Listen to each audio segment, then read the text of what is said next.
doing? Do you want to come on a real adventure? Stop messing about.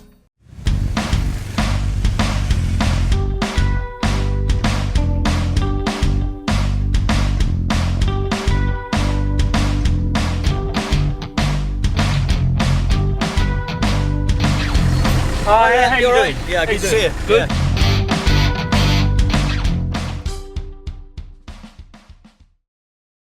So David busted in on my epic adventure and said he was going to take me to a place called the HUBB. I thought hubs went in the middle of a wheel. Anyway, I'm always up for a new challenge. When you roll with the Lomax, there's no hanging about. Straight out of the van and onto the first attraction. Now Dave tells me it's not always about the ripping and the tearing. Sometimes slow and steady wins the race. So from what I can see here, it's the last rider to the finish line, and you touch the floor and you're out.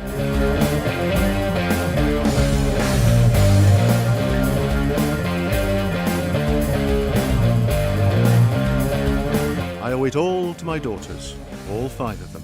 But for them, I have a full head of hair. As they pass me, they pat me on the head and say, there, never mind.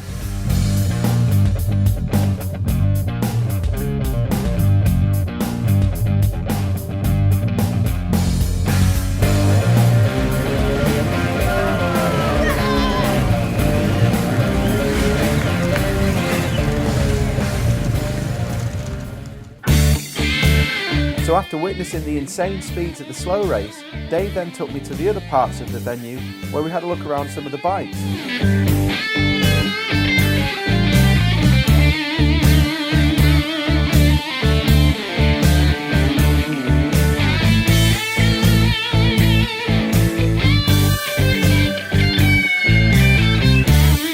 For me, the pinnacle of the show was an old Africa twin, absolutely covered head to toe in stickers. His owner was like the Bantosaurus. You could just kick back on a sunny afternoon and listen to his stories. What a legend. This is what you need, Mikey, definitely. So tell me a little bit about it. Yeah, I think it's crazy. People think that adventure motorcycling is all about what you've got. You know, there's a lot of that in the press, and it's not true. What it's about is what you do with what you've got. You know, this is a great example of a bike that's obviously done, I mean, well, crikey, if that's to be believed, it looks like 157,000 miles. So it's done a long way. You know, it's been a lot of places. It looks cool. You know, it's used. It's exactly what it was designed for. It's fantastic. Looks like here's the owner. Is this your bike? Hi. Looks like he's done a fair few miles. 250,000 on this last trip, but it's done 50,000 before, so it's done 300,000. 300,000. So for all you fact seekers out there, 300,000 miles is 12 times the circumference of the Earth. Yeah, but only 250,000 this last trip. Only 250,000. Well, yeah. How do you manage to? I can't even imagine. How do you? That's around the world about what? 10 times? No, just getting lost every day.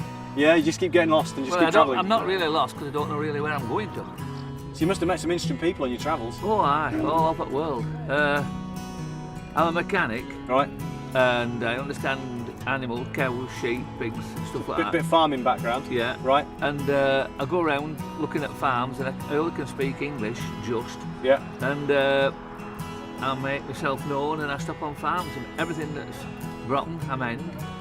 And help them with cattle, castrating, And so how long have you been on the road? 14 years. 14 years. Left in '99 and got back home in 2013. Wow. Do you even recognise where your home was when you got back? A lot of bloody trees. All grown in 14 yeah, years. Hell, aye, yeah. So to you, it's not about a destination. It's not about trying to get somewhere. It's about what is it? What's an adventure for you? What's it about? If I see a road, I'll just go up it. Right. And go up it for like 1,000 miles. Right, and just see what's there when you get there. Yeah. Fantastic. Well, thanks very much for talking to us today. That's No, amazing. no, Thank you you're very right. much. You're a real traveller. Thank you. You're right, lad.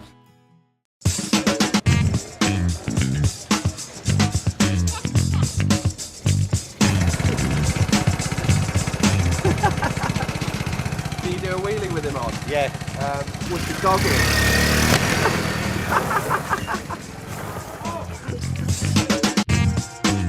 Worry for a moment. Now, can you handle it? That piece raw. Wow.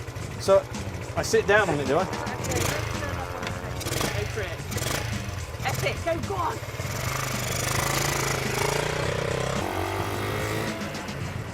That's actually really good fun. Yeah, go on, keep going, wheel it.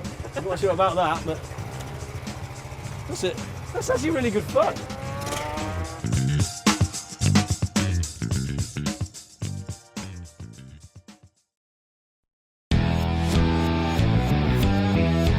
Next, the Lomax introduced me to a guy called Danny and told me if I was feeling hungry, this is the place to dine. As normal, we've got the difficult roadkill trout. It's Yeah. very hard to catch. Yeah. So we just show people how easy it is to do. Okay. Just quick slice up the belly. Yeah. We cook this in paper and water just to steam it, fill Yeah. it full of vegetables. Okay. 40 minutes in the bonfire, 3 logs per minute. And yeah, comes Job out done. to treat. What time are we eating this evening then? I think about 9 o'clock. Yeah. We'll have everything ready. We've got Sweet. smoked woodcock on there. Yeah. We've got the mystery meat, which we can't tell you till next year. Okay, Mikey, so one of the places we've stopped at today is Zen Overland here, which is pretty cool. This is Gabe, the owner of Zen Overland, and pretty much, you know, you sell parts for bikes, don't you? And make stuff as well. Yeah, exactly. Yeah, we make stuff, we do one-off stuff, and we also do production runs of popular stuff. A lot of preparation and stuff like that's pretty cool. And so, you know, the hub, why do you come here? What is a hub for you? What is it, you know, is it something you've used in the past, the website? Yeah, absolutely, yeah, absolutely. I've only done one really big trip, but I used the hub throughout that trip and in the couple of years preparing for it. Yeah. But the event for me it's mostly about the people really, as opposed to. Definitely. I agree with that. I mean, the presentations are really good, Yeah. but there are a lot of people I only meet at this event, and it's nice to see them every year. Yeah. And nice to see the variety of what people are doing, the places that people are going, Yeah. all the different bikes they're using. Yeah. Bikes are big for me. Yeah. You've got some cool bikes here.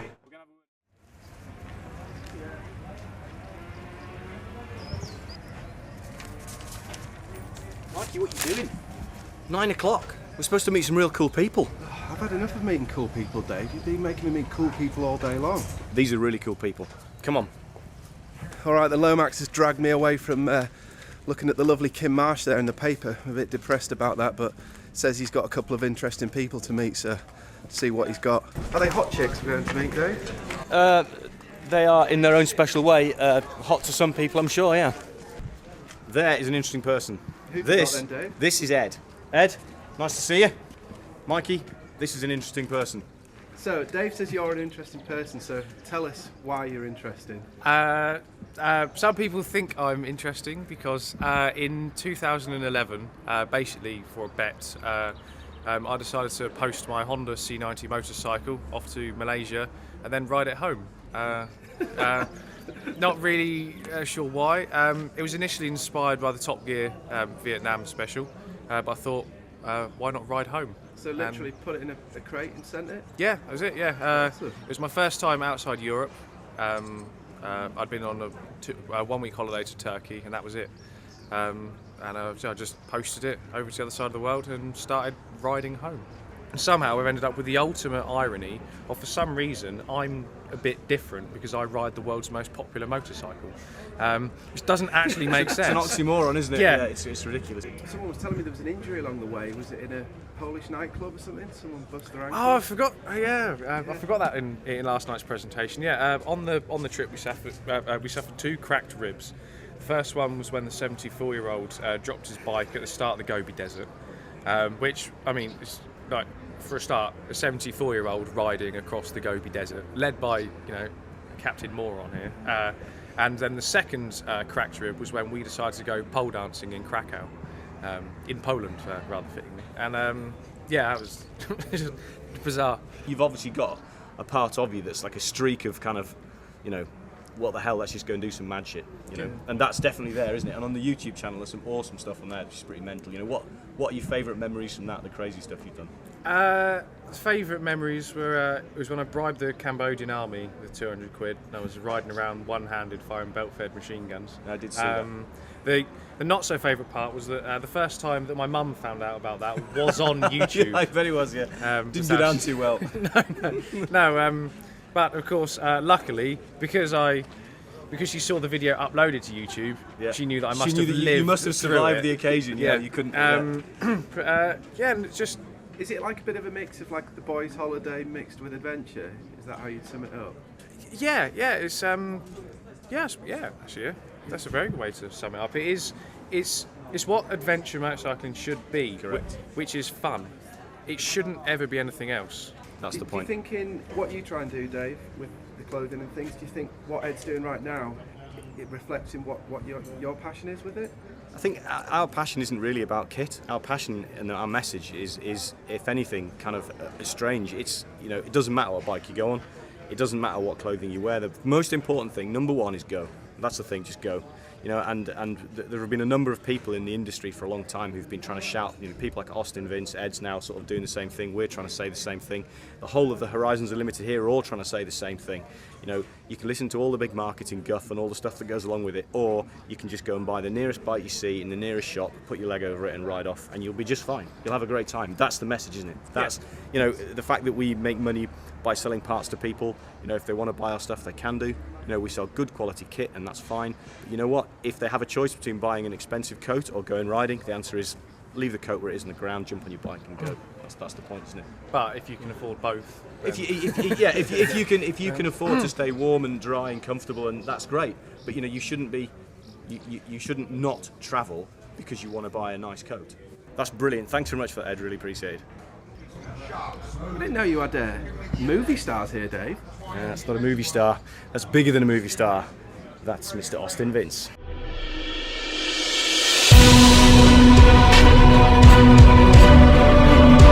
Hi, my name is Austin Vince, and I'm here to talk to you about the smell of adventure. When I'm out on the trail, I need to look my best. I need to look sharp, clean, smooth. I use Skin Bracer. This is America's leading aftershave product. It's better. Now I'm ready for the trail.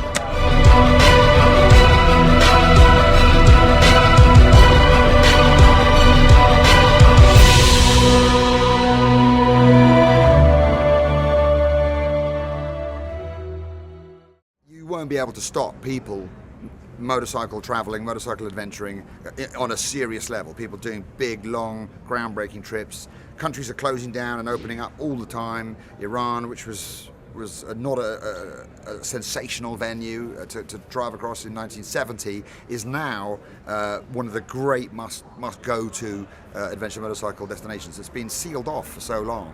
So the wheel is constantly turning. Whatever comes, whatever goes, whatever winds may blow, adventure motorcycling is here to stay. I'm really grateful that you could pull away from filming your new advert there, Austin. So is that going to be the first of many? I think so. My agent's got me some excellent meetings with people from Gillette, Volkswagen, Coca-Cola are doing a campaign built around my amazing life, and that's very easy for them to sell because because global brands like that need somebody who's instantly recognisable and a household name to get the Adventure Association going, and I'm happy to help them do that. You know that you can, every girl and every man, and we kinda got a plan, got to get across that sand. Everybody lend a hand, just like brothers in a band. It's a motorcycle scene, it's all about fun. A 7-strong machine heading south of the sun. So scream if you want to go faster. This is a pretty successful disaster. Mondo Sahara, Mondo Sahara, Mondo Sahara.